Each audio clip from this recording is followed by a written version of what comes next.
this one business owner I sat with, I go into their house, it's right after 9/11. And they said, can you tell us about your background? I said, sure. Born and raised in Iran, all this stuff. And I said, now I'm at Morgan Stanley managing money and, helping our families. And she says, look, we don't mind doing business with anybody from Morgan Stanley, but we would like you to be somebody else with a background that we can relate to. Quite frankly, after what happened with 9/11, we feel a little bit uncomfortable doing business with somebody from the Middle East. Now, in that situation, I can say, how dare you say that and go cry and complain about it? I said, totally understand. Left. Brought back my partner. They met, they did business. We split commission. We were happy we were done. Moral of the story is, I don't care who you are. If you're white, black, Asian, Middle Eastern, tall, short, fat, skinny, educated, not educated, you got a beard, you don't have a beard, you have a mustache, you don't have a mustache. Everyone's getting judged, whether you like it or not. And the reason why this is a topic I'm bringing up is because as much as everyone's judging us, we're also judging people. So if you get to judge others, why can't they judge you and I? So the challenge is how we react to it.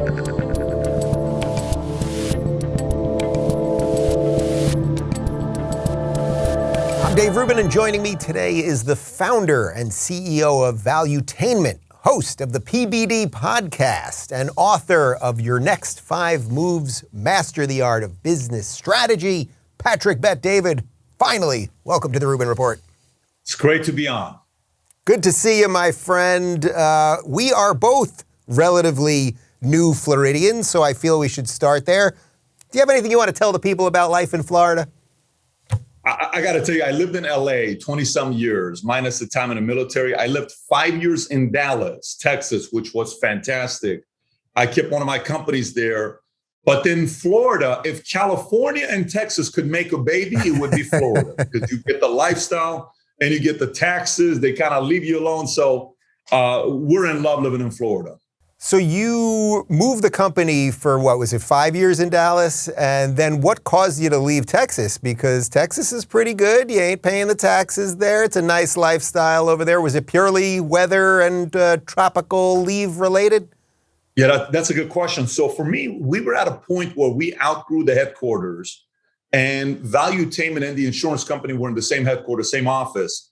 And then it was either I'm going to sign a lease of a few years with Valuetainment in Dallas and kind of move them to a different building, or if I'm moving, that's the time to make the move. So at the time, when this decision was being made, it was at the beginning of COVID.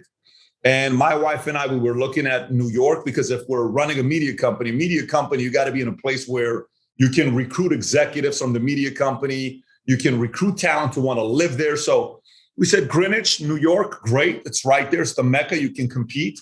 The market's available. We looked at Tennessee because the state's taxes. And then we looked at potentially going back to Newport Beach, California, because, media again there. But COVID happened. Everything kind of moved away from there. We always go to Florida. And then I knew Valuetainment and the media company would be a lot easier to recruit people to South Florida than any of the other locations. So lifestyle was there. I got 4 kids now, 10 and 8 6. And my daughter just turned 1. So we got a family that's a younger startup family. We got to be in a place that's sports, education, all of that combined together. Finally, we said South Florida's place to go. And then obviously the rest is history. And I have seen the video of the house on YouTube, and it's not bad. Let's just say it's not bad. 2-bedroom condo, it's a very nice place. We like it. We're very happy with it. Yeah, two-bedroom condo might be under the house that you're rocking over there on the water in Fort Lauderdale. Absolutely beautiful. So I know my audience all knows you from the business side of things and mostly from the podcast side of things, and we'll get into some of that stuff. But can you just tell people who don't know your bio a little bit about growing up in Iran and just some of the how you got to where you are kind of stuff? Born and raised in Iran, lived there for 10 years in Tehran, Iran. During the revolution with the Shah, I was born October 1878. 4 months later, he was in exile. They kicked him out. Then Khomeini showed up. Then the military was in shambles because 2,000 of his leaders were reporting to the Shah.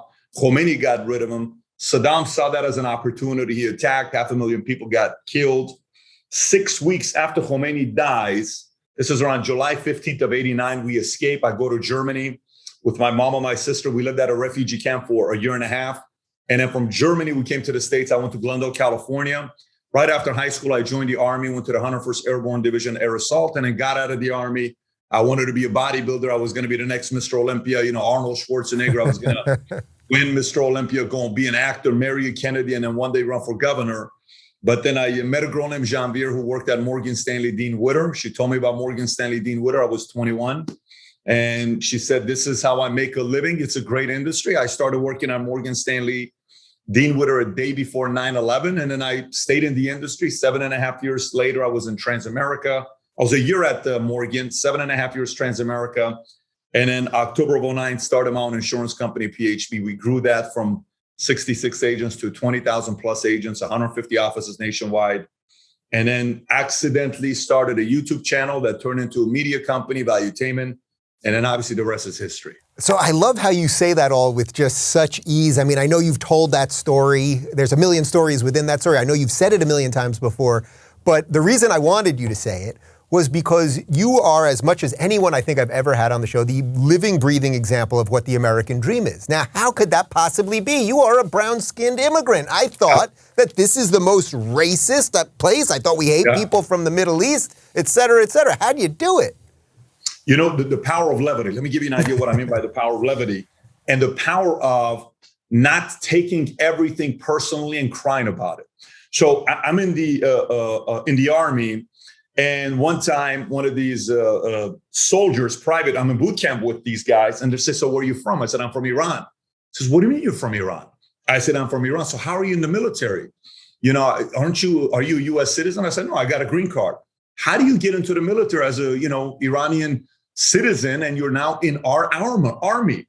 I said, can you guys keep a secret? They said, yeah, what's up? I said, honestly, I'm kind of like an underground spy operation right now. I'm trying to take all the training here from Iran. And by the way, these guys believed it. And it was to the point where my sergeant had to come and talk to me about it. And we laughed about it. But obviously, there's some levity to it. I remember going to Alabama one time, and the waiter at Waffle House were on the way to Panama City, Florida, to party for like at Club La Villa. And this Panama City waiter's just looking at me angled. And he's like, I've never seen a nose like that before. I said, this is what you call a legit qualified nose from the Middle East. You guys don't have stuff like this in America. We have it in Iran. I've never met an Iranian before. I said, I'm an Iranian. Anyways, then I go and I start working at Morgan Stanley. It's a very interesting story. What happens one time, I got into the LDS market, clients who were LDS, and it's a very good market to get into. When you're managing money, you're going to get into different kind of markets. Car wash owners, doctors. One of the markets I got into was LDS. And this one business owner I sat with, I go into their house. It's right after 9/11.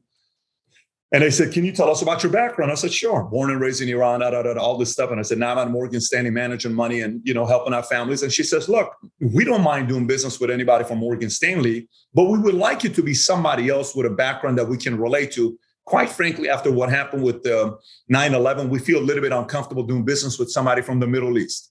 Now, in that situation, I can say, how dare you say that and go cry and complain about it? I said, totally understand. Left, brought back my partner. They met, they did business. We split commission. We were happy. We were done. Moral of the story is, I don't care who you are. If you're white, black, Asian, Middle Eastern, tall, short, fat, skinny, educated, not educated, you got a beard, you don't have a beard, you have a mustache, you don't have a mustache.